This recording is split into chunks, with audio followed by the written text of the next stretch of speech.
36 സങ്കീർത്തനത്തിന്റെ 8-ാമത്തെ വാക്യം, ആലയത്തിലെ പുഷ്ടി അവർ അനുഭവിച്ച് തൃപ്തി പ്രാപിക്കുന്നു. നിന്നെ ആനന്ദ നദി നീ അവരെ കുടിപ്പിക്കുന്നു. സങ്കീർത്തനക്കാരനായ ദാവീദ്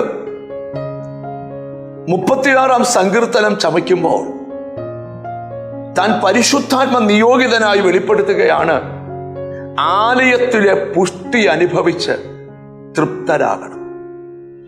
കോരഹപുത്രന്മാർ 84 സങ്കീർത്തനം ചമയ്ക്കുമ്പോൾ സൈന്യങ്ങളുടെ യഹോവേ, തിരുനിവാസം എത്ര മനോഹരം എന്ന് പറഞ്ഞാൽ, അവർ അനുഭവിച്ച പ്രതിസന്ധിയുടെ മുമ്പിൽ ഓടി വന്ന് യാഗപീഠത്തിന്റെ കൊമ്പിൽ പിടിച്ചുകൊണ്ട് മറ്റു പലർക്കും വന്ന അനർത്ഥം അവർക്ക് വരാതിരുന്നപ്പോൾ അവർ സന്തോഷം കൊണ്ട് പാടുകയാണ്, ആലയത്തിന്റെ മനോഹാരിത ഓർത്ത്, ആലയത്തിലെ വിടുതലുകൾ ഓർത്തിട്ട്. ഇവിടെ എഴുതിയിരിക്കുകയാണ്, ആലയത്തിലെ പുഷ്ടി അവർ അനുഭവിച്ച് തൃപ്തരാകണം. എന്തുവാണ് ആലയത്തിലെ പുഷ്ടി?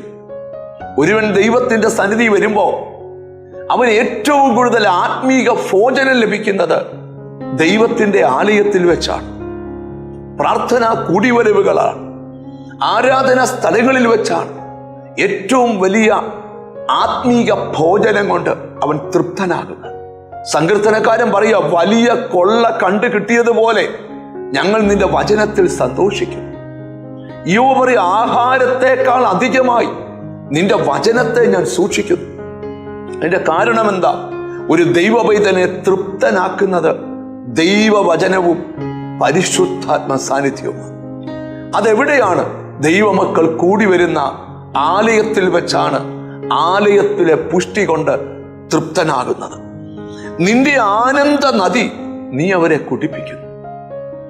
കരഞ്ഞും സങ്കടപ്പെട്ടും ദുഃഖിച്ചും വരുന്ന നിന്നെ ആനന്ദ നദി കുടിപ്പിക്കുവാൻ കഴിയുന്നൊരു ദൈവം. അതുകൊണ്ടാണ് ദൈവസന്നിധി വരുന്നൊരു ദൈവവൈദ്യന് ഭയങ്കര സന്തോഷമാണ്. അവൻ ആ സന്തോഷം കൊണ്ട് അങ്ങോട്ട് നിറയും. ദൈവസന്നിധിയിൽ വന്ന് ആ സന്തോഷം പ്രാപിക്കണം. നിന്റെ സന്നിധിയിൽ സന്തോഷത്തിന്റെ പരിപൂർണതയും നിന്റെ വലത്തുഭാഗത്ത് പ്രമോദവുമുണ്ട്. നമുക്ക് ആലയത്തിലെ നന്മ കൊണ്ട് തൃപ്തി പ്രാപിക്കാം. ആനന്ദ നദി നമുക്ക് കുടിച്ച് ആത്മസന്തോഷം പ്രാപിക്കാം. കണ്ണുകളെ അടയ്ക്കാം. ഞങ്ങളുടെ കർത്താവേ, സ്വർഗസ്ഥ പിതാവേ, എന്നോട് ചേർന്ന് പ്രാർത്ഥിക്കുന്ന മക്കൾക്ക് വേണ്ടി പ്രാർത്ഥിക്കുന്നു. യേശുവിന്റെ അദൃശ്യകരം നിന്റെ മക്കളുടെ മേൽ നീട്ടണം.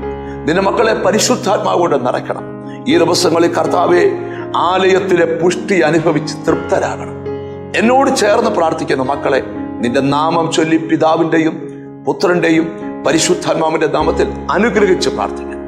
അവർ അനുഗ്രഹിക്കപ്പെടട്ടെ, യേശു ക്രിസ്തുവിൻ നാമത്തിൽ തന്നെ. ആമേൻ. ആനന്ദ നദി നിന്നെ കുടിപ്പിക്കുന്ന കർത്താവ് കൂടെ ഇരിക്കട്ടെ. God bless you.